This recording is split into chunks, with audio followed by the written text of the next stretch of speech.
Hello po mga kabebe, magandang buhay po sa lahat. So yun nga, welcome to Maramag po. Andito naman po ulit yung mga alagang itik natin. So magmamarites po tayo ngayon at ito nga po yung katanungan nga po ng kabebe natin. At ito nga po yung maisasagot ko po.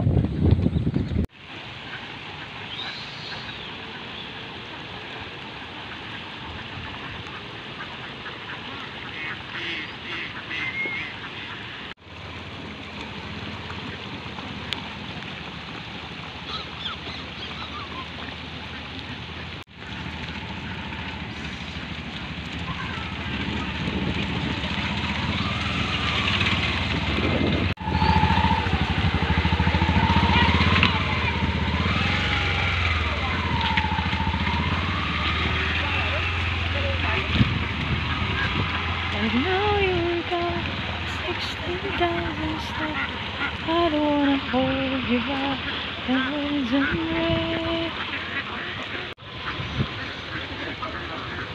Ito nga po yung katanungan nga po ng kabibi natin. Shoutout po sa iyo, Sir Estrel Bayubay. Kung magsisimula sa SEO at pastol, ang gagawin, ilang percent sa isang taon ang ibabalik niya sa puhunan? Salamat po. So, yun po yung katanungan nga po ng kabibi natin. So, yun nga po mga kabibi, welcome to Maramag na tayo dito sa bagong area, bagong Pag-asa. So, doon po tayo galing sa Valencia City. So, andito naman po tayo sa Maramag. So, yun nga po mga kabebe, nakikita nyo naman din po yung kulungan natin. So, bali 3 grupo po kami dito mga kabebe. Nagdayo talaga kami dito kasi ay dito nga po talaga na area is magandang area po talaga para sa mga alagang itik natin. Number 1 po kasi na hinahanap po natin sa mga alagang itik is yung sapat po talaga na makakain nila.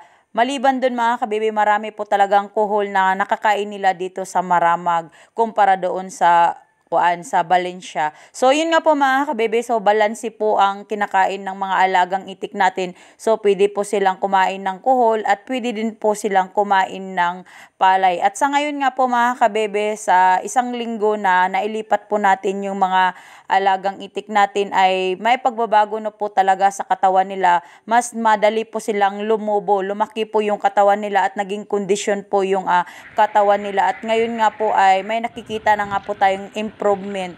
At hindi po tayo nagsisi na inilipat nga po natin yung mga alagang itik natin dito sa Maramag. So yun nga po mga kabebe, about naman po sa egg production po sa mga alagang itik natin. 3 buwan na din po mahigit or 4 na buwan na yata mga kabebe simula ng hindi po talaga nakapaitlog tayo sa mga alagang itik natin, kundi ay nasa isang tray lang yung mga itlog niya nung mga nakaraan, 10 taas na yun, tapos biglang napapass out kasi nga po ay yung area nga po na pinaglalagyan natin is wala na pong nakakain, imbis na nangingitlog na, tapos ang nangyayari saka pa din na nangingitlog kung wala nang makain yung area. So ang nangyayari ay babagsak yung egg production at nawawala nga po yung similya. Unti-unti po siyang tumatagal po. So yun nga po mga kabebe, so nagdesisyon nga po tayo dito nga po ay sa Maramag nga natin sila inilipat. So medyo distansya po yung area mga kabebe. So yun nga po, balik nga po tayo sa katanungan nga po ng kabebe natin.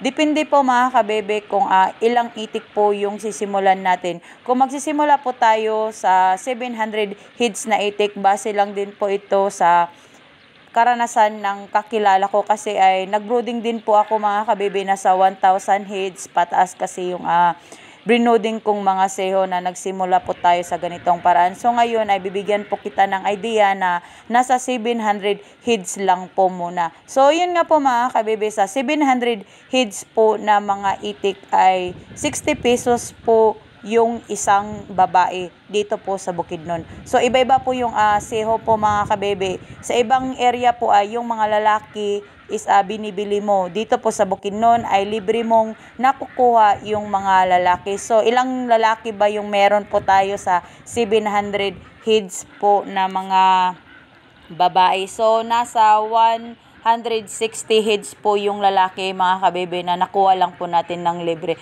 So yun nga po mga kabebe, ilang feeds po ba yung nagamit po natin. So depende pa din po sa'yo kung ilang feeds yung pwede mong ipakain. Ang importante po mga kabebe, first week po or D1 po ng mga alagang itik natin is gagamit po talaga tayo ng starter at sa ganun ay malunok po ng mga alagang itik natin. Tapos sabay pagkatapos niyan kung pwede na makakain yung mga alagang itik natin, mga seho, is pwede na natin sila mag-switch feeding na tayo ng grower at pagkatapos nun ay maintenance. So, depende sa iyo mga kabebe kasi kung ilang feeds yung ipapakain mo kasi yung experience ko po kasi mga kabebe ay 15 days pa lang ay nag-stop na po ako nagpakain ng maintenance kasi ay sinani ko na po silang kumain ng palay. So, walang problema dun mga kabebe.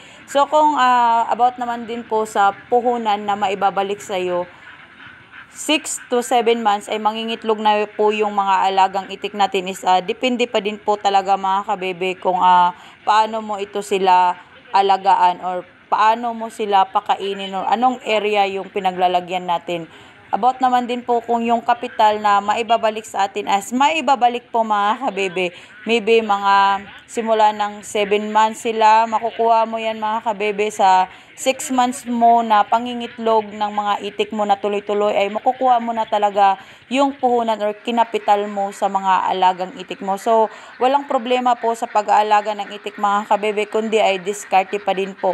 Napakalaking tipid po talaga mga kabebe pag ganitong pastol kasi ito po yung negosyong tipid na di ka tinipid. Sana nga po mga kabebe ay maging open po tayo sa ganitong paraan at yun nga, maging transparent din po tayo kasi hindi po lahat ng nagpapastol ay nakakatipid po tayo kasi hindi din po palagi na may egg production, lalong-lalo na yung area na pinaglalagyan natin is alanganin. So, expect po natin yun na bagsak po talaga yung egg production. So, lagi kong sinasabi, pag mag-itik tayo, sana nga po ay may pang-finance nga po tayo para naman po tuloy-tuloy yung egg production at mapakain po natin yung mga alagang itik natin ng duck layer. So, yun lang po mga kabebe.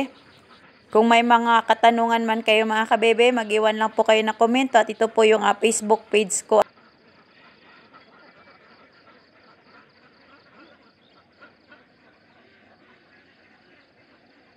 Ako pala yung duck girl ng Bukidnon, ang nagsasabing magandang buhay po sa lahat!